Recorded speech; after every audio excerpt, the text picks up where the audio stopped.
જય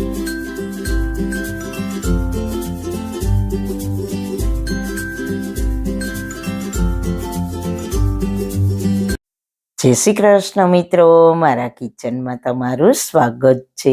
આજે આપણે બનાવીશું હોળી સ્પેશિયલ ઠંડાઈ। મિત્રો, ગરમી આપણા દરવાજા ખખડાવી રહી છે, તો ભયંકર ગરમીમાં મન મગજને ઠંડક આપે તેવી યાદ આવે આપણને એક ગ્લાસ ઠંડાઈની। તો આજે વસંત કિચનમાં ઠંડાઈ પ્રીમિક્સ બનાવીશું। જે મિનિટોમાં દૂધ મિક્સ કરશો કે તરત જ ઠંડાઈ તૈયાર। તમે એકવાર બનાવીને પૂરી ગરમીમાં એન્જોય કરી શકશો।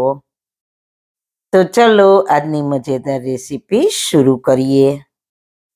સૌથી પહેલા ઠંડી ઠંડાઈ બનાવવા માટે પેનમાં 1/4 કપ કાજુ, 1/4 કપ બદામ, 1/4 કપ પિસ્તા, 1/4 કપ મગજતરીના બી, 1/4 કપ વરિયાળી, 1/4 કપ ખસખસ, 1 ટેબલ સ્પૂન મરી અને 8 થી 10 ઇલાયચીને એડ કરીને બધી સામગ્રીને હલકી શેકી લઈએ। ડ્રાયફ્રૂટમાં મોઇશ્ચર હોય તે મોઇશ્ચર દૂર થઈ જાય અને તેની સુગંધ આવવા લાગે ત્યાં સુધી શેકીશું। ગેસની ફ્લેમ ધીમી રાખીશું। બસ થોડી જ વારમાં કિચનમાં મસ્ત મજાની ખુશ્બુ આવવા લાગી છે, તો ગેસની ફ્લેમ બંધ કરીને આ બધી જ સામગ્રીને ઠંડી થવા દઈએ। આ ઠંડુ થાય છે ત્યાં બાજુમાં બીજી પ્રોસેસ કરી લઈએ।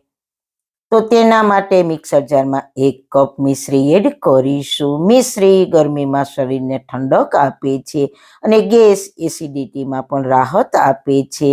મિશ્રીનો આપણે સરસ ફાઇન પાવડર કરવાનો છે। આ રીતના પછી તેને બાઉલમાં ટ્રાન્સફર કરી લઈએ। ફરી તે જ મિક્સર જારમાં આપણે જે સામગ્રી શેકી હતી તે સરસ ઠંડી થઈ ગઈ છે, તો તેને પણ પીસીને પાવડર તૈયાર કરી લઈએ। એકદમ ફાઇન પાવડર કરવાનો છે। હવે તેમાં 1 ટેબલ સ્પૂન સૂકા ગુલાબની પાંદડી એડ કરીશું।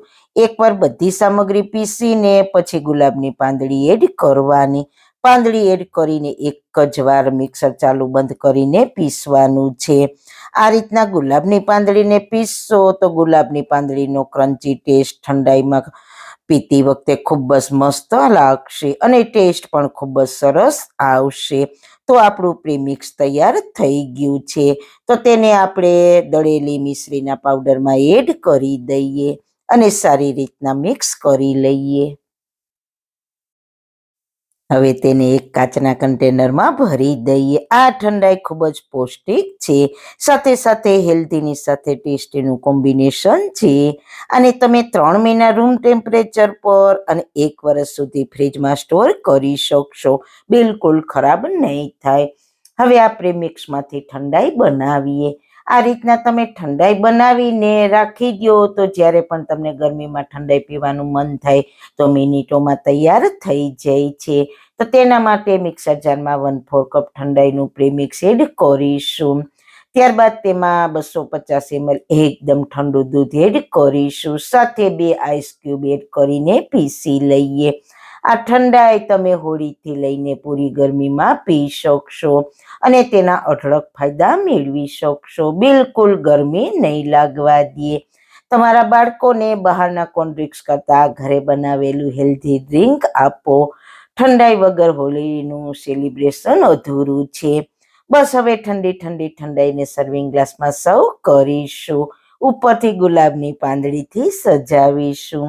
તો તૈયાર છે ઠંડી ઠંડાઈ। તો મિત્રો, ઉનાળાની ગરમીથી બચવા જરૂર એકવાર ટ્રાય કરજો।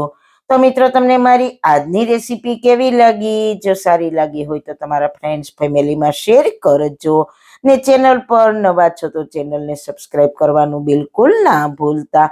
ફરી મળીશું એક નવી જ રેસીપી સાથે, નવી વાતો સાથે। ત્યાં સુધી બધાને મારા જય શ્રી કૃષ્ણ। વાળના તમામ પ્રકારના પ્રશ્નો સોલ્વ કરતું 42 જડીબુટ્ટીઓથી બનાવેલું ઔષધિ તેલ જે અમે લોકો જાતે જ ઘરે તૈયાર કરીએ છીએ, કોઈ પણ કેમિકલ્સના ઉપયોગ વગર, બિલકુલ નેચરલ છે. 42 જડીબુટ્ટીઓ ભેગી કરીને લોખંડની કડાઈમાં ઔષધિ તેલ તૈયાર કરવામાં આવે છે.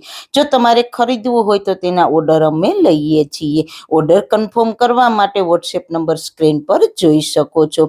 જો તમારે આ તેલનો પૂરો વિડીયો જોવો હોય તો તમને આ ચેનલ પર મળી જશે અને ડિસ્ક્રિપ્શન બોક્સમાં લિંક પણ મૂકેલી છે.